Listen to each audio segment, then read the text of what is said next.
വളരെ നല്ല ഒരു ഡോക്യുമെൻ്ററി കണ്ടതിന് ശേഷം അതിൻ്റെ കാഴ്ചയെ മറയ്ക്കത്തക്ക രീതിയിൽ സംസാരിക്കാൻ ഞാൻ ആഗ്രഹിക്കുന്നില്ല.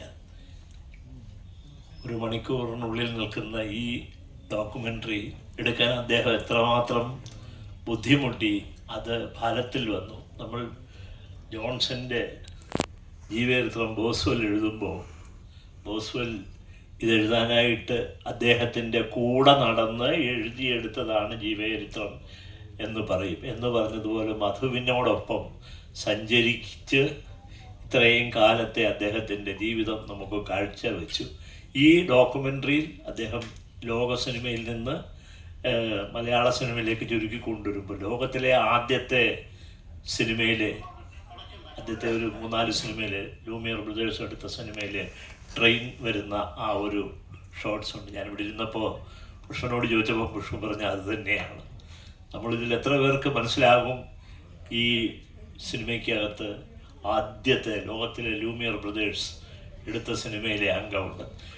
മധുവിനെക്കുറിച്ച് അദ്ദേഹം കൃത്യമായി ആ ഒരു മലയാള ചലച്ചിത്രത്തിൻ്റെ ചരിത്രവും സംവിധായകരുടെ ചരിത്രവും മലയാള കലയുടെ എല്ലാ അംശങ്ങളും ഒത്തമക്കിയ ഒരു ഡോക്യുമെൻ്ററി എടുത്തപ്പോൾ ഇതിൽ വിട്ടുപോയ 1-2 ഘടകങ്ങൾ ഫില്ലപ്പ് ചെയ്യണമെന്ന് എനിക്ക് തോന്നുന്നു. അതിലാദ്യത്തേത് മധു എന്ന നാടക വിദ്യാർത്ഥിയുടെയും അധ്യാപകൻ്റെയും ഒക്കെ കാര്യമാണ്. അദ്ദേഹത്തോടൊപ്പം national institute of drama, national school of drama, അവിടെ വിദ്യാർത്ഥികളായിരുന്ന നാരായണസ്വാമിയോടും SRK പിള്ളയോടും അദ്ദേഹത്തിൻ്റെ സഹവിദ്യാർത്ഥികളായിരുന്നു. അവരോടൊപ്പം വർക്ക് ചെയ്യാൻ കഴിഞ്ഞ ഒരാളെന്നുള്ള നിലയ്ക്കും അദ്ദേഹത്തിൻ്റെ കൂടെ MAക്ക് പഠിച്ചിരുന്ന സഞ്ജയ് എന്ന പിൽക്കാലത്തെ നാഷണൽ സ്കൂൾ ഓഫ് ഡ്രാമയിലെ ഏറ്റവും നല്ല വിദ്യാർത്ഥിയായിരുന്ന സഞ്ജയോടൊപ്പം ഒക്കെ ഉള്ള ദിവസങ്ങൾ സഹ ഉദ്യോഗസ്ഥൻ നിലയ്ക്ക് ഞാൻ പങ്കിട്ടത് കൊണ്ട് മാത്രം ഇതിവിടെ പറയുകയാണ്. മധുവിൻ്റെ കൂടെ ഹോസ്റ്റലിൽ താമസിച്ചിരുന്ന ആളാണ് ബനാറസിൽ സഞ്ജയ് നല്ലപോലെ മലയാളം പറയും. ഇതെങ്ങനെ മലയാളം പഠിച്ചെന്ന് ചോദിച്ചപ്പോൾ പറഞ്ഞു മാധവൻ നായർ എന്നെ പഠിപ്പിച്ചതാണ്. അപ്പോൾ ഈ നല്ല വാക്കുകൾ മാത്രമല്ല അസഭ്യ വാക്കുകളും പറഞ്ഞിട്ടുണ്ട്. ഞങ്ങൾ ഒന്നിച്ച് ലക്നൗവിലൊരു സ്ക്രീനിങ്ങിന് ഇരിക്കുമ്പോൾ അവരോട് നിർത്താൻ പറയണ എന്ന് പറഞ്ഞു. അപ്പോൾ ഞാൻ ചോദിച്ചു ഇത് എവിടെ നിന്ന് പഠിച്ചു സഞ്ജയ്, വേറെ കേട്ടിട്ട്, അല്ലെങ്കിൽ ഹിന്ദിയിൽ മാത്രം സംസാരിക്കുന്ന ആളാണ്. അവിടെ ഇരിക്കുന്നവർക്കും എല്ലാം ഹിന്ദി മാത്രമേ അറിയുള്ളൂ. അപ്പോൾ പറഞ്ഞു ഇത് മാധവൻ നായർ പറഞ്ഞു തന്നതാ. കാരണം അവർ തമ്മിൽ സംസാരിക്കുന്നത് കേട്ട് പഠിച്ചതാണ്. അപ്പം മലയാളം പഠിപ്പിക്കാൻ കൂടെ മധുവിനൊരു അധ്യാപകനായിരുന്നു. അതിന് ശേഷമാണല്ലോ നാഷണൽ സ്കൂൾ ഓഫ് ഡ്രാമയിൽ പോവുകയൊക്കെ ചെയ്യുന്നത്. അപ്പം അങ്ങനെ പഠിപ്പിക്കാനൊരു വാസന മധുവിനുണ്ടായിരുന്നു. അദ്ദേഹം അങ്ങനെ ഓരോ വിഷയവും ഓരോരുത്തരെ പഠിപ്പിച്ചതായിട്ട് ഞാൻ കേട്ടിട്ടുണ്ട്. അദ്ദേഹം ഒരു സമയത്ത് ഗവൺമെൻറ് ജോലിക്ക് പോകാൻ വേണ്ടി നാഷണൽ സ്കൂൾ ഓഫ് ഡ്രാമയിൽ പഠിച്ചവർക്ക് കിട്ടുന്ന ഏറ്റവും നല്ല ജോലി അതിന് അദ്ദേഹം അപ്ലൈ ചെയ്തു.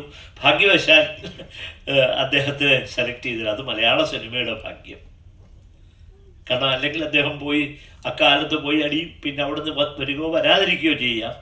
പക്ഷേ അദ്ദേഹത്തിന് മലയാള സിനിമയിലായിരുന്നു അദ്ദേഹത്തിൻ്റെ നിയോഗം. അദ്ദേഹത്തോടൊപ്പം കോളേജിൽ പഠിച്ചിരുന്ന MAക്ക് പഠിച്ചിരുന്ന ഒരാളെ നമുക്കെല്ലാം അറിയാം. സാക്ഷാൽ മന്നത്ത് പത്മനാഭൻ്റെ ചെറുമകൾ സുമതിക്കുട്ടിയമ്മ, പിൽക്കാലത്ത് ട്രെയിനിങ് സ്കൂളിൻ കോളേജിൻ്റെ പ്രിൻസിപ്പലായിരുന്ന സുമതിക്കുട്ടിയമ്മയും ബനാറസിൽ മധുവിൻ്റെ ക്ലാസ്മേറ്റ് ആയിരുന്നു. മധുവിനെ പഠിപ്പിച്ചു എന്ന് പറയുന്ന വിഷയം മാത്രമല്ല, ഇവരെ എല്ലാ പാട്ടുകളും ഈ അദ്ദേഹം അവിടെ പഠിക്കുന്ന കാലത്തുണ്ടായിരുന്ന പോപ്പുലറായ സിനിമാ പാട്ടുകളും ഇവരെയൊക്കെ മധു പഠിപ്പിച്ചിരുന്നു. അങ്ങനെ മാധവൻ നായരിൽ നിന്ന് കേട്ടു പഠിക്കാൻ കഴിഞ്ഞു. അതൊരു വലിയ സന്തോഷം. പിന്നെ ബോസ്വെലിനെ പോലെ ഇദ്ദേഹം മധുവിൻ്റെ ഒപ്പം സഞ്ചരിച്ച് ഇത്രയും കാര്യങ്ങൾ പറഞ്ഞു. ഈ അദ്ദേഹത്തോടൊപ്പം വർക്ക് ചെയ്തിരുന്ന ചില ആളുകളിൽ നിന്നും അദ്ദേഹത്തിൽ നിന്നും ആ ഒരു കാലത്തെ അദ്ദേഹത്തിൻ്റെ ജീവിതം, അദ്ദേഹത്തിൻ്റെ വിദ്യാർത്ഥി ജീവിതം, അദ്ദേഹത്തിൻ്റെ സ്കൂൾ ജീവിതം, ചെറുപ്പകാലം, അദ്ദേഹത്തെ സിനിമയിൽ എങ്ങനെയാണ് രൂപപ്പെടുത്തി കൊണ്ടുവന്നത്. സേതുമാധവൻ സാർ എപ്പോഴും പറയുമായിരുന്നു മധുവിൻ്റെ ബോഡി ഷേപ്പ് മലയാള സിനിമയ്ക്ക് പറ്റിയതല്ല, ആദ്യത്തെ പടം മണവാട്ടിയിൽ ബാബുവായിട്ട് അഭിനയിക്കാൻ വന്നപ്പോൾ അദ്ദേഹം സേതുമാധവൻ സാറിൻ്റെ ഒരു നിർബന്ധമോ അല്ലെങ്കിൽ ഹേമിക്കലോ കൊണ്ടാണ് അദ്ദേഹം അഭിനയിച്ചത്. അപ്പോൾ മധു തന്നെ എന്നോട് നേരിട്ട് ഈ വിധം ഞാൻ മധുവിനായിട്ട് സംസാരിക്കുമ്പോൾ അദ്ദേഹം പറഞ്ഞു, സേതുമാധവൻ സാർ ഇല്ലെങ്കിൽ ഞാൻ വരില്ല, എനിക്ക് നാടകത്തിൻ്റെ ഹാങ് ഓവർ വളരെ ഉണ്ടായിരുന്നു. അപ്പോൾ എന്നെ അടിച്ചിട്ടില്ല എന്നുള്ളതേ ഉള്ളൂ.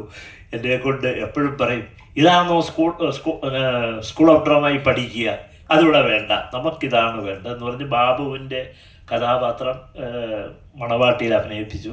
പിന്നെ മലയാള സിനിമയ്ക്ക് പറ്റിയ രൂപമല്ല, ഈ ഡോക്യുമെൻ്ററിയിൽ തന്നെ ആ സെൻറ്റൻസ് പറയുന്നുണ്ട്. പക്ഷേ പിന്നീട് മലയാളികളായ ഈ ഒരു നോർത്ത് ഇന്ത്യൻ ലുക്കുള്ള മലയാളികളുടെ കഥാപാത്രം വേണ്ടി വന്നപ്പോൾ, പ്രത്യേകിച്ച് കരകാണക്കടലിൽ, ചുക്കിൽ, അതുപോലെ ആർ സുഗതൻ്റെ ജീവിതം പറയുന്ന ഒരു മലയാള സിനിമയുണ്ട്, അതിൽ ഒക്കെ മധുവിനെയാണ് അദ്ദേഹം അഭിനയിപ്പിച്ചത്.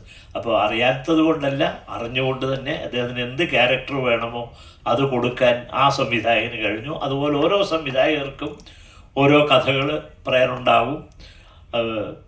ഞാൻ സേതുമാധവനെ കുറിച്ച് എഴുതിക്കൊണ്ടിരിക്കുമ്പോൾ തിരുവനന്തപുരത്ത് മധുവിൻ്റെ അടുക്കൽ ചെന്നപ്പോൾ അദ്ദേഹത്തെക്കുറിച്ച് പറയേണ്ടത് കൊണ്ട് മാത്രം അദ്ദേഹത്തിനൊരു ഷൂട്ടിംഗ് ഉണ്ടായിട്ട് അവിടെ പോയില്ല. ഞാൻ 5 മണിക്കേ വരത്തുള്ളൂ, നിങ്ങൾ എന്നെ ഒഴിവാക്കുക എന്ന് പറഞ്ഞു. കാരണം ഇത് പറയണം, കാരണം പുള്ളി പറയുന്നത് ഇത് നിങ്ങൾക്കിതൊരു ഉപയോഗമല്ലേ, ഇത് ഇപ്പം പറഞ്ഞു വെച്ചില്ലെങ്കിൽ അത് പറഞ്ഞു വയ്ക്കാൻ പറ്റില്ല എന്ന് പറഞ്ഞ് രേഖപ്പെടുത്തണം എന്നുള്ളത്. പിന്നെ മലയാള സിനിമയിൽ ഏറ്റവും സമഗ്രമായ ഒരു സിനിമാക്കാരൻ എന്ന് പറയാവുന്ന മധുവാണ്. അദ്ദേഹം സ്റ്റുഡിയോ ചെയ്തു, സിനിമയുടെ എല്ലാ രംഗങ്ങളിലും പ്രവർത്തിച്ചു. മകള് ആദ്യമായിട്ടൊരു ഗവേഷണ പ്രബന്ധം സിനിമയെക്കുറിച്ച് എഴുതി, അതിൻ്റെ എക്കണോമിക്സിനെ കുറിച്ച്.